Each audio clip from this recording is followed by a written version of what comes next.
tahun 2012. Kami, kumpulan Diganu Kreatif dari Kredit Terengganu, akan membentangkan projek penambahbaikan yang kami yakini sekiranya dilaksanakan berupaya meningkatkan tahap kebersihan sekaligus kecekapan kapal. Skop persembahan kumpulan kami merangkumi 6 perkara seperti berikut. Pertama adalah pengenalan, kedua adalah mengenal pasti projek, ketiga pemilihan projek, keempat penjelasan projek, kelima penambahbaikan dan yang terakhir sekali adalah pencapaian hasil projek. Hadirin yang dihormati sekalian, kami memulakan persembahan dengan skop yang pertama iaitu pengenalan. Skop ini akan memberi pengenalan dan menerangkan mengenai misi, visi dan moto serta carta organisasi dan kumpulan Diganu Kreatif itu sendiri. Misi, visi dan moto Kredit Terengganu adalah seperti yang dipaparkan, yaitu visi menjadi kapal terbaik dalam armada TLTM, misi memelihara kedaulatan dan keselamatan maritim negara pada tahap maksimum, dan moto kami adalah sentiasa cermelang. Terpapar di layar adalah carta organisasi Kredit Terengganu. Perjawatan untuk Kredit Terengganu telah diluluskan melalui VM dengan 68 perjawatan keseluruhan. Hadirin sekalian, kumpulan Diganu Kreatif telah ditubuhkan pada 9 Januari 2011. Penubuhan kumpulan ini adalah juga selaras dengan arahan Pegawai Pemerintah melalui memo sementara beliau. Dipaparkan memo sementara Pegawai Pemerintah iaitu penubuhan kumpulan kreatif dan inovatif Kredit Terengganu. Objektif kumpulan kami adalah untuk merealisasikan cadangan inovasi dan kreativiti yang telah dikemukakan oleh kesemua warga kapal. Etika kumpulan kami adalah kreatif, inovatif, jelas dan sempurna. Penubuhan kumpulan ini juga turut bermatlamat bagi mengharumkan nama Kredit Terengganu dengan menjuarai segala pertandingan yang kami sertai. Yang terpapar adalah nama dan logo kumpulan kami. Segi 4 di tengah menamakan pasukan yang terdiri pada mempunyai seorang ketua. 4 segi menamakan ciri pasukan yang mengutamakan kesempurnaan di dalam pelaksanaan tugas, dan warna biru melambangkan suasana kerja yang berkait rapat dengan maritim. Berikut dipaparkan carta organisasi kumpulan Diganu Kreatif. Di dalam mesyuarat yang pertama, kami telah bersetuju membuat pembagian tugas pada setiap ahli. Tugas-tugas yang telah ditetapkan adalah seperti berikut. Lieutenant Commander Ahmad Sabri bin Ahmad LDM menjelaskan semua aktiviti kumpulan kreatif dan inovatif. Lieutenant Muhammad Nasrul bin Saad LDM mengumpul dan menganalisa data. Saya, Lieutenant Puan Kasih LDM, mengenal pasti, memilih dan menganalisis masalah. Pegawai orang 1 TLS Abdul Karis bin Haji Yahya menganalisis data dan pencapaian hasil projek. Pegawai orang 1 TMK Muhammad Firdaus bin Haji, definisi masalah, tetapan tema dan juga sasaran projek. Bintara Muda TMK Muhammad Salih bin Muhammad Saleh bertugas menguruskan persembahan dan juga projek. Dan ahli yang terakhir sekali adalah Masyarakat Kanan JTP Jeffrey Nazrul bin Muhammad mengumpul segala bahan rujukan dan dokumentasi. Nilai adalah carta kehadiran ahli kumpulan kami. Kami telah 11 suara menetapkan perbincangan akan diadakan pada setiap Khamis bermula jam 14.00 sehingga 16.00 di Wisma Pegawai Kredit Terengganu. Berpandukan pada carta kehadiran, ahli kumpulan telah menunjukkan komitmen yang tinggi setiap kali perbincangan dilakukan. Hadirin yang dihormati sekalian, berikut adalah carta perbatuan kumpulan kami. Jangka waktu perancangan dan pelaksanaan projek adalah selama 8 bulan seperti yang dipamerkan melalui carta. Kumpulan kami telah menggunakan kaedah pendekatan PDCA untuk mengenal pasti, merancang, memilih dan melaksanakan tindakan dalam pemilihan proses projek kali ini. Peringkat plan bermula pada 10 Januari sehingga 4 April merangkumi perkara-perkara yang dipaparkan. Do bermula pada 5 April sehingga 30 Mei. Cek bermula 1 Jun sehingga 12 Julai. Perkara peringkat Act bermula 13 Julai sehingga 28 Ogos merangkumi tindakan penyeragaman dan perancangan masa hadapan.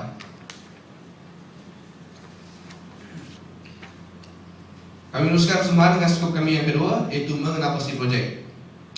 Di dalam mesyuarat yang pertama juga, kami meneruskan perbincangan bagi mengenal pasti serta memilih permasalahan yang hendak dibincangkan. Di dalam sesi perbincangan tersebut, kami telah mengenal pasti 5 permasalahan seperti yang dipaparkan. Daripada 5 permasalahan tersebut, kaedah analisis nominal group teknik voting telah digunakan bagi memilih satu permasalahan yang akan dibincangkan. Daripada kaedah analisis tersebut, permasalahan yang kelima telah mendapat undian yang paling banyak, iaitu tumpahan wap minyak dari crankcase breeder di Geladak Bendera, yang mana telah dicadangkan oleh Bintara Muda TMK Muhammad Saleh bin Muhammad Saleh. Sebelum kami meneruskan persembahan dengan lebih lanjut, saya akan memberikan sedikit uraian bagaimana permasalahan ini berlaku. Kredit Terengganu dilengkapi dengan 4 buah jalan kuasa digunakan oleh enjin diesel model Caterpillar Type 3412. Semasa jalan kuasa beroperasi pada kelajuan 1800 putaran seminit, tekanan dan haba akan terhasil di dalam ruang crankcase. Hasil daripada pembakaran dalam enjin juga akan menghasilkan wap minyak. Wap minyak akan terperangkap dalam ruang crankcase dan akan menghasilkan tekanan. Bagi mengelakkan tekanan dan haba yang melampau terhasil dalam crankcase, wap minyak yang panas akan dialirkan ke udara melalui crankcase breeder. Crankcase breeder yang terdapat pada enjin jalan kuasa direka bentuk atau diwujudkan untuk menyalurkan wap minyak panas yang terhasil daripada pembakaran di dalam enjin ke udara. Crankcase breeder disambungkan dengan saluran pipe daripada rocker arm cover terus ke Geladak Bendera dan seterusnya dialirkan ke udara. Kesan haba dan tekanan yang tinggi terdiri daripada wap minyak yang panas dapat disalurkan secara normal melalui crankcase breeder tersebut.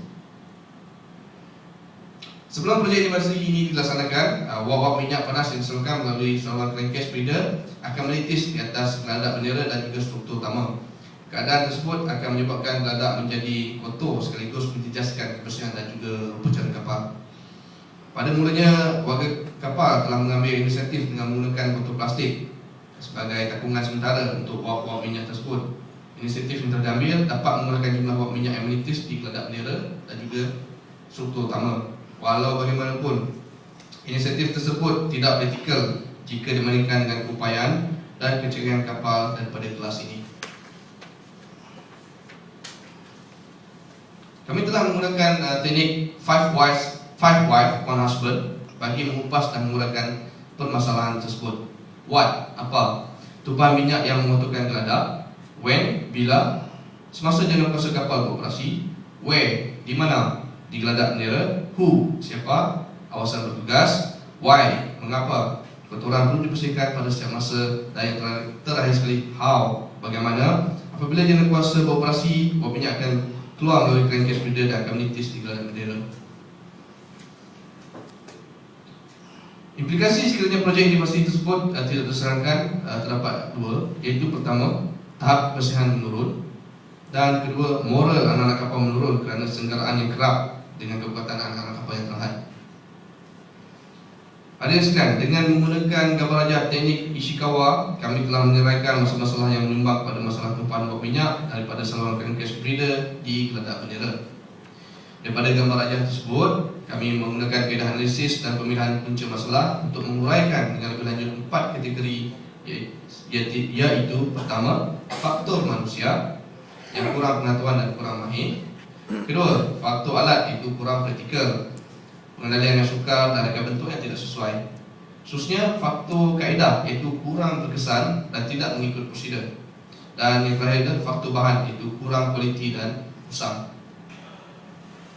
Bagi merealisasikan penciptaan alat ini, kumpulan kami telah melakukan kajian dan analisis berdasarkan kaedah SMART, S-M-A-R-T, SMART.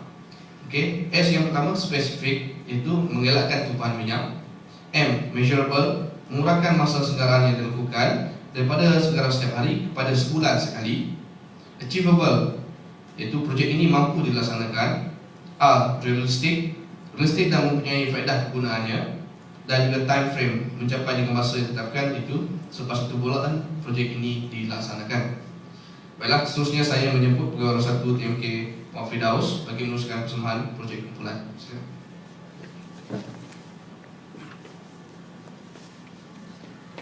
Terima kasih Tuan.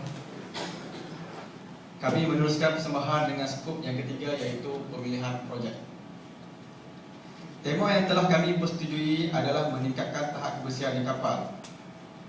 Penjelasan kepada tema tersebut adalah: pertama, mengoptimumkan tenaga kerja. 2, mengurangkan kerosakan pada peralatan. Ketiga, menjimatkan masa. Keempat, mengekalkan tahap kebersihan tertinggi. Dan yang kelima, mengelakkan risiko kecederaan anggota. Hadirin yang dihormati sekalian, daripada penjelasan tema pemilihan projek dapat dirumuskan bahawa rasional pemilihan tajuk projek adalah mempertingkatkan tahap kebersihan serta menjamin kerja yang lebih efektif dan efisien. Skop yang keempat untuk persembahan kumpulan kami adalah penjelasan projek. Pada 5 April, kumpulan kami telah berbincang dan membuat beberapa reka bentuk takungan untuk disesuaikan dengan peralatan sedia ada. Hasil daripada beberapa perbincangan, kami telah bersetuju menghasilkan sesuatu projek bagi mengatasi masalah ini.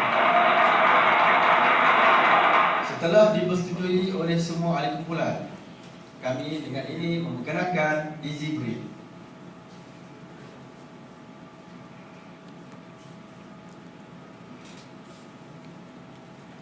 Hasil daripada beberapa perbincangan yang telah kami jalankan, kami bersetuju untuk memilih reka bentuk seperti yang dipaparkan di layar. Hadirin yang dihormati sekalian, peralatan yang digunakan untuk menghasilkan EasyBreed adalah seperti yang dipaparkan di layar.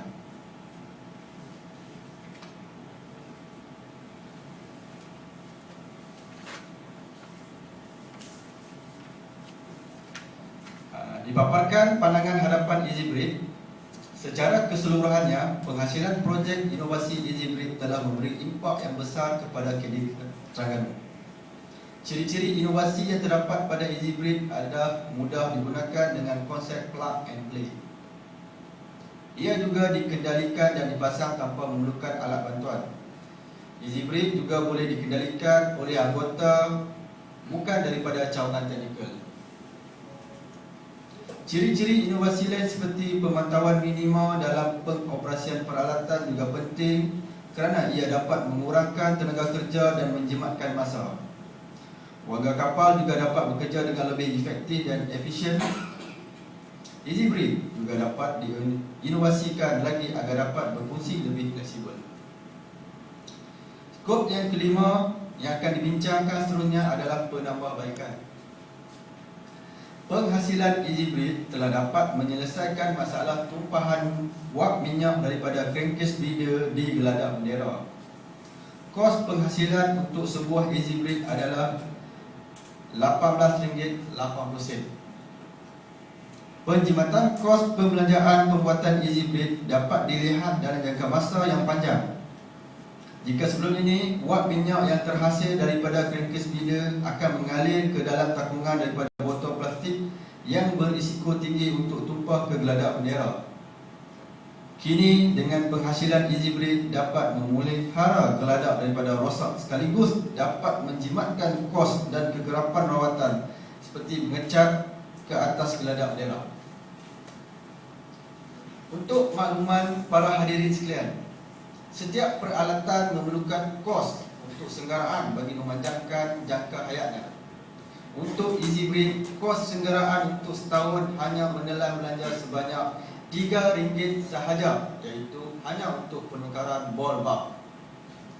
Sekiranya EasyBreed tidak dihasilkan, kos untuk menjalankan senggaraan di geladak bendera adalah sebanyak RM149 dengan kekerapan sekali dalam sebulan. Kesemua kos senggaraan dek ini dapat dilupuskan terus dengan adanya projek ini. Selain daripada kos senggaraan geladak, proses tersebut juga memerlukan penggunaan tenaga kerja yang tinggi, iaitu mengambil masa 5 jam untuk setiap kali proses senggaraan. Sekiranya EasyBreed diaplikasikan, penggunaan tenaga ini dapat dioptimumkan untuk menjalankan tugas-tugas lain memandangkan tekanan tenaga kerja yang terhad bagi kapal NGVB.